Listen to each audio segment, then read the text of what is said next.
Have you ever wondered what you discover about yourself in a human design reading? I mean, how can someone really tell, just by knowing your birth information, what's great about you or where you'll mess up or where you fall into patterns of self-sabotage? I hear this question all the time and I love it. I always say I love me a good skeptic.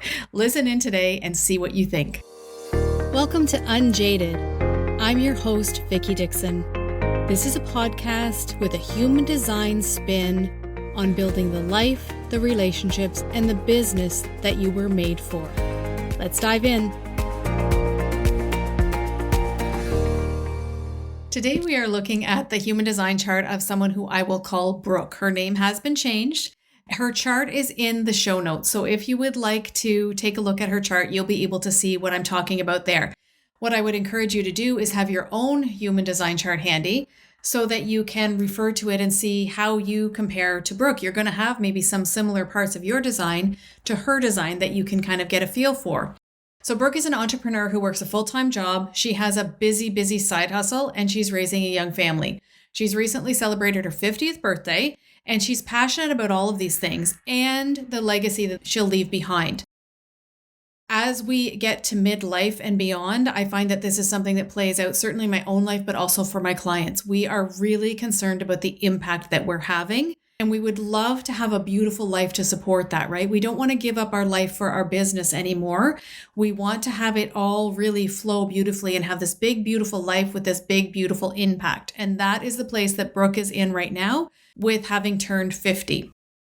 So I'm sharing this with her permission. As I said, her name has been changed. And it's just interesting because I'm often asked what a human design reading can really do or what it's like inside of a reading. So I thought I'd just let you eavesdrop on this mini reading today. This isn't the full picture. This is just a couple of high-level things in Brooke's design, but it'll give you an idea of what it feels like to be inside of human design world. So we're going to be talking about a couple of themes that will play out in Brooke's life, the role she's here to play, how she shows up in the world, her greatest conditioning, and her decision-making superpower. So first things first, Brooke is a manifesting generator. She's really embracing this theme of not sticking to one thing in her life, right? We see that with her having this full-on job or career. Her career is a 60-hour-a-week career, and then she still has this side hustle. So she's, really burning the candle at both ends. I'm not saying that that is a good thing. I'm just saying she's really embracing the thing inside of herself that wants her to be multi-passionate, that needs her to be multi-passionate. And she's always going to be multi-passionate because she's supposed to be. But what we see for manifesting generators is that we are very conditioned to stick to one thing. The world would be more comfortable with us if we could just fit into the box of doing this one thing and staying with it for a long period of time. But that's never going to be the way it is for a mani-gen. So if you are a manifesting generator, then you are not going to be able to stick to one thing. In fact, what I see in my practice is that more often than not, manifesting generators burn out not because they're doing too much, but because they're doing too little. Or they're super tired and kind of bored with their life, a little bit apathetic because they are not living in the glory of being alive and doing all of the things, having their hand in lots of pots, so to speak. So that may or may not be you if you're a manifesting generator, but it is just something to watch for, that conditioning to stay in the box. You are not meant to live in a box. You're meant to do lots of things. So for Brooke specifically, she has the 3420 channel defined. She's going to be busier than most people. She has this inner drive to keep going and going and going, but this shouldn't mean that she's scattered. So what I see in clients with a 3420 channel is this. They are almost frenetic. They are busy. I can tell a 3420 manifesting generator within seconds because they are so intent on being busy, and they'll tell you that they're busy, right? The thing is that gate 34 is about power and gate 20 is about presence. So with the 3420 channel, you are being called to have powerful presence. There is power in your presence. But what I see instead is people who cannot be present. No matter what is going on, they can't be present with it. So I think that's the great call for 3420 man gens is to be present. To be present in your life, to be present for the moments. You're going to always be tempted to be busy. And Ra would have said busy for yourself. And that's okay. There's nothing wrong with that. But it doesn't mean that you have to be scattered, and it doesn't mean that you have to be frenetic. There is a way to be present and to be powerful at the same time. So channel 3420 is the channel of charisma. And Brooke has this contagious magnetic energy that just draws people to this. This is actually in a few places in her chart. So when you look at her chart in the show notes, we know that because of her being a manifesting generator, she has this big enveloping aura, right? She draws people to her. She has the channel 3420, which is the channel of charisma. It's the most charismatic energy in the body graph. And she has gate 15, which is the gate of magnetism. People with gate 15, I mean, I can't tell you the number of times that this is my experience and experience of clients where, you might walk into a coffee shop and you feel the energy shift, but you don't know what happened. And people start to look at you and you wonder, like, did I put my lipstick on my eyes today? Like, do I have something on my face? What's wrong? Because people just look at you weird. And if this is the case in your design, if you're a generator or a manifesting generator, if you have 3420 channel, if you have gate 15, you have this magnetism in you and it's going to draw people to you. And that's just going to be the way that you walk through life. So you best get comfortable being uncomfortable with that. I've been in Brooke's aura and she is irresistible. People want to be in her aura because she makes them feel all warm and fuzzy inside. And that's not the case for every manifesting generator. So don't feel just because you're a mani-gen or a generator and you have this big aura that you have to be making people feel warm and fuzzy. We all have our own gifts to share. So for Brooke, she needs to be really in tune with her sacral energy. She needs to understand when her body is telling her yes and when it's saying no. This is key for generator types, generators and manifesting generators. We have to get in tune with our bodies.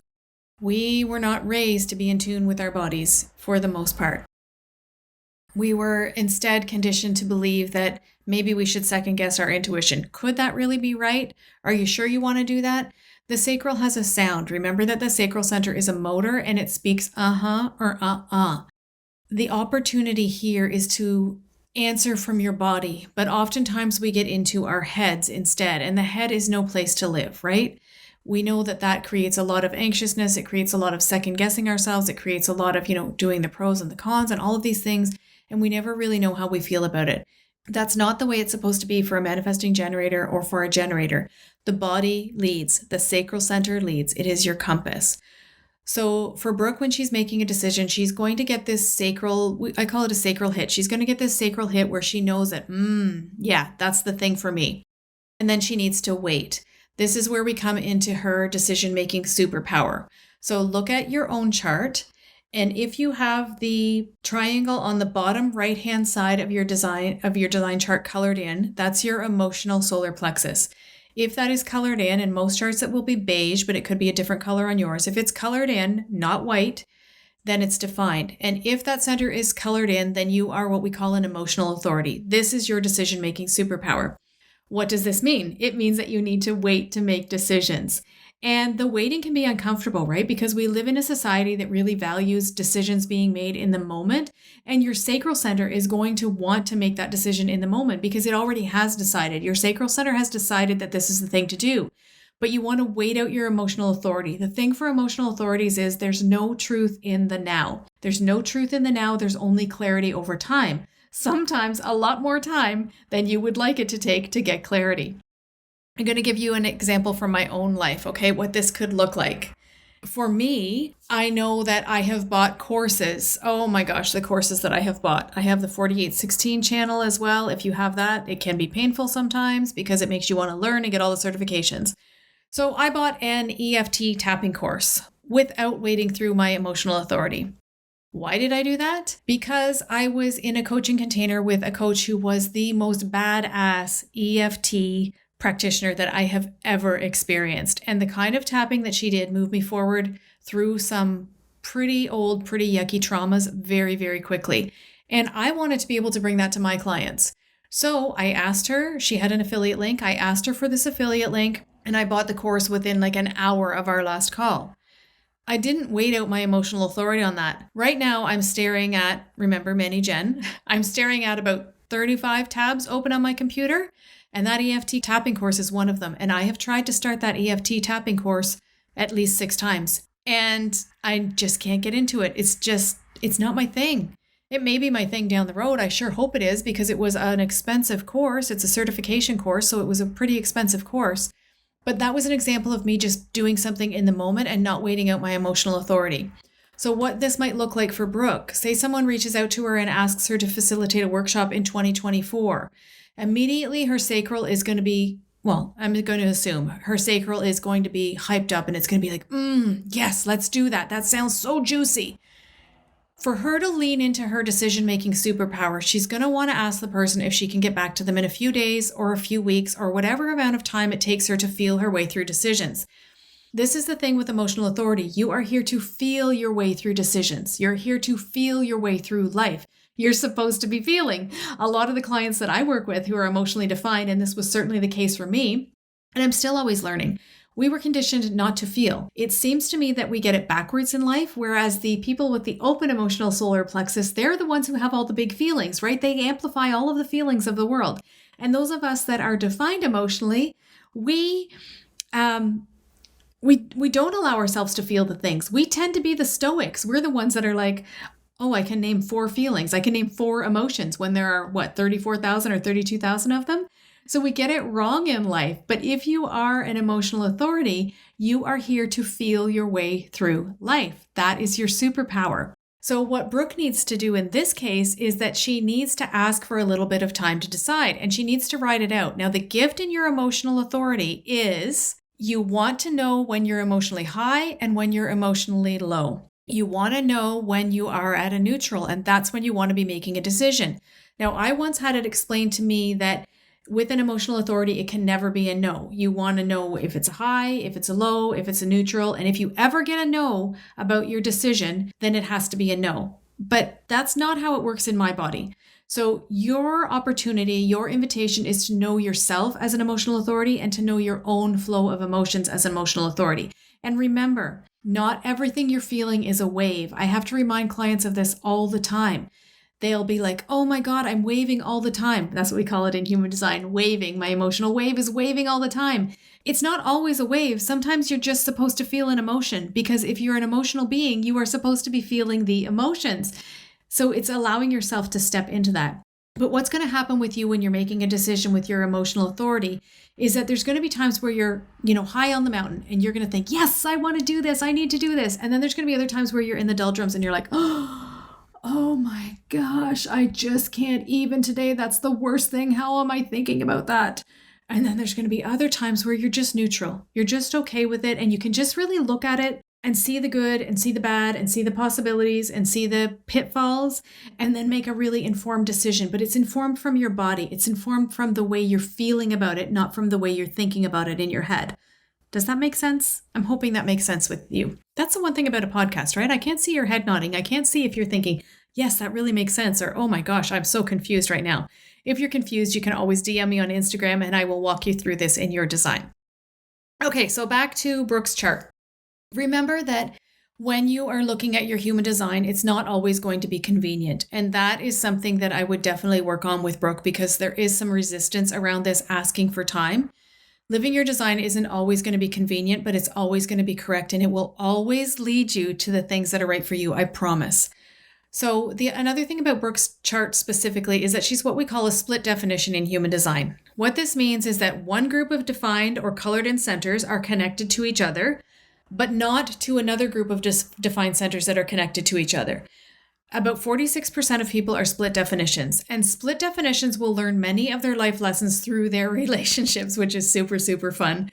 When they're with people who bridge their splits or who bring these two groups of centers together, they may feel a little bit more cohesive. Now, this could be like a subconscious thing. It's not always that you walk around thinking, oh my God, I feel complete now because I'm with someone who has my gate 3 or my gate 6 or whatever. It's not like that.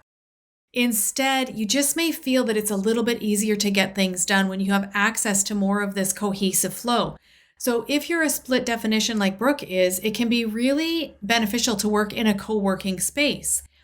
Now, remember that human design is all about the nuances, right? This is the hill that I will die on with human design. Just because one split definition works well in a coffee shop doesn't mean that you should take it up as a regular practice. There's a lot of pieces of your design, and we want to look at how it all plays together, not just this one piece of the puzzle. We want to look at the big piece of the puzzle and how do these pieces play with each other. So Brooke is a split definition. She's here to learn lessons in relationships. When the chips are down, Brooke will always question her lovability, her value, and her worth. That is a big conditioner in her life. She has this insatiable need to prove herself to herself and to anyone else who will listen. She often is going to question her direction in life, and she may feel like everyone else has it together. Why can't she get it together? I mean, she's 50 years old. What is wrong with her that she can't just choose a direction? Why can't she just leave one thing and go to another? Leave her career and step fully into her business. What is holding her back? Maybe she just needs to prove that she can make more money with that second job or that second business. Maybe she needs to prove that she is the best at what she does and that she can do it all and she can raise a family. Like, it could be anything for her. But it is this underlying need to prove herself. It is this knife to the heart that will make her question her lovability, her value, and her worth over and over and over again. The gift of understanding her human design for Brooke is that she gets to start to decondition this. She gets to start to decondition all of the ways that she's been told that she's just not quite good enough. She gets to decondition the fact that her temptation is going to be to do it better and cheaper than anyone else because she has to prove herself. She gets to start to understand that she is lovable as she is, no matter who else thinks so in her life. So Brooke is a second line profile. She's a natural. She's gifted at something that she doesn't even see, yet she questions herself continually. This is the struggle for second line profiles. If you have a second line profile in your design, this will be listed. It'll be listed where it says your type. It'll be, emotional manifesting generator 2-4. This is the two numbers. These are this is your profile. And the thing with second line profiles is that they are naturally gifted, but the gift needs to be called out of them. So there's a lot of the recognition piece for second line profiles as well. We tend to think in the human design world of recognition just for projectors, but it actually lives in quite a few places in human design. And one of them is this second line. So what I would be working with Brooke on is, what do people ask her to do in her business? What do they say she's incredible at and want to have her back for? She steps off of a stage or she steps down from the front of the room from giving a workshop and somebody pulls her aside and they say, "My God, that was incredible. The way that you blank," that's her genius. And she can't even see it. Her tendency is going to be to underprice her services, to try to prove that she can do it better, and to wonder if anyone really loves her. And she's so busy thinking about those things that she doesn't even see her genius for what it is. So that is really an edge for growth for Brooke and for you if you are a second line profile, is to begin to notice what you're being called out for. Begin to notice what people are asking you for. And you know what? I think whether you're a second line profile or not, I think this is a really good thing to get a handle on, because we all have gifts. We can all have projected channels in our chart. We can have projected energies in our charts. We can have fifth line energies, second line energies. All of these places need to be recognized. So chances are that you're not seeing something that's really great about you that is really evident to other people in your life. So that's an opportunity for you to go and look at that. And it certainly is an opportunity for Brooke to really lean into her natural genius. And that's something that I work with a lot with my clients in a coaching container, is really leaning into your genius and understanding your purpose, what you're here to do, how you're here to do it, and who you're here to do it for. That's a big, big, big thing that we work on through coaching. So let's talk about the themes that show up in Brooke's life. One thing that's worth noting is that her incarnation cross is the cross of the sleeping phoenix. This is the background frequency that the entire planet will shift to in 2027. And I always get super excited when I work with people with this incarnation cross, because I want to know how it feels in their body. I get really curious and I want to know if they're feeling the shift now. It's going to be really interesting for Brooke to see how this plays out for her and for the rest of us, because our whole background frequency is changing. 70% of who Brooke is flows through the lens of gate 59, which is her conscious sun. This is the energy of intimacy, of breaking down barriers quickly. Remember that gate 15 does this as well. Connections are really important to Brooke. She has this in her gate 59, in her fourth line profile. She has that magnetism in gate 15. She's someone who will move through life with people, with the right people. Another thing that's interesting to note in Brooke's design is that she has a lot of fifth line energy. So when you look at your chart, you see the numbers on either side, the red side and the black side. And you'll see that every number is followed by a decimal and a number. That is the line. We consider that the line. That's where your profile comes from. So it can be fun. In some charts, it's, they're kind of all over the place. There are 6 different lines. But in this design specifically, I looked at it and she has 10 fifth lines, 10 out of 26. So she has a lot of fifth line energy. There are a lot of areas of Brooke's life where she's being called to be a visionary leader. She's always going to be a mirror for people in her life of karma that needs to be healed, and that's not always going to be comfortable for her. The fifth line kind of plays in a projection field, just like projectors do, and just like second lines do. There is this projection energy around fifth line. So she's got a lot of this projected energy in her chart. But I would be looking at with Brooke all of the places that she's being called to visionary leadership, because she is a visionary leader. Even though her profile isn't the profile of a visionary leader, she has it everywhere in her design. Almost half of her design is in that line of the visionary leader. So we would have to be looking at that. Again, I want to remind you that it is about the nuances, right? It's how does Brooke's entire chart play together? How can we look at everything and not just one little thing and say, oh, you're a manifesting generator, so this. Oh, you're a 2-4 profile, so that. You have gate 20 defined, so this, right? We want to look at the whole picture. This is the tip of the iceberg, but I really hope that it gives you an idea of how much human design can tell you about yourself and how you can use it to learn in your own life and to live it in your own life. This was about 20 minutes we talked about Brooke's chart, with a lot of tossing in little anecdotes and stuff as well. So that's just what you can learn in, 15 minutes. Imagine what you can learn in an entire reading. So if you are looking to define your purpose, if you want to know what drives you, if you want to know where you've been conditioned to be something you're not, if you want to take a look at your greatest wound, your greatest opportunity for healing, your highest gifts, what you're here to communicate, how you market your business through your human design, and so much more, I would love for you to book a human design reading. The link is in the show notes to go there. The human design reading is about 75 minutes long, so it's a lot more in-depth than this. And it's a 2-way conversation where I'm not only giving you all of this information, we're kind of dissecting it and how does that show up in your own life? And what does this look like in your own life? And what could be different if you were living your highest expression here? Are you in the shadow here? And how can we move you up into the highest expression? This is the conversation around a human design reading.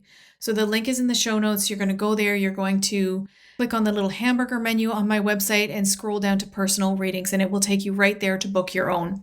So if I were giving Brooke one piece of advice, it would be really hard to stick to just one piece of advice, but I'd say to spend more time in focused stillness. This is the energy that actually formats her entire design. The more time that she can spend with herself in focused stillness, the less chaotic her life will feel, even though she'll always be busy. Again, remember that human design is all about the nuances. I know I've said it. I'm going to die on this hill. In this session, we looked at a very brief overview of just some of the bigger pieces of her design. But if you want to get my eyes on your own chart, and if you want to be in a room where we can really dissect it together, then you're going to want to book your own human design reading on the website. Life is going to kick you around. Stay unjaded.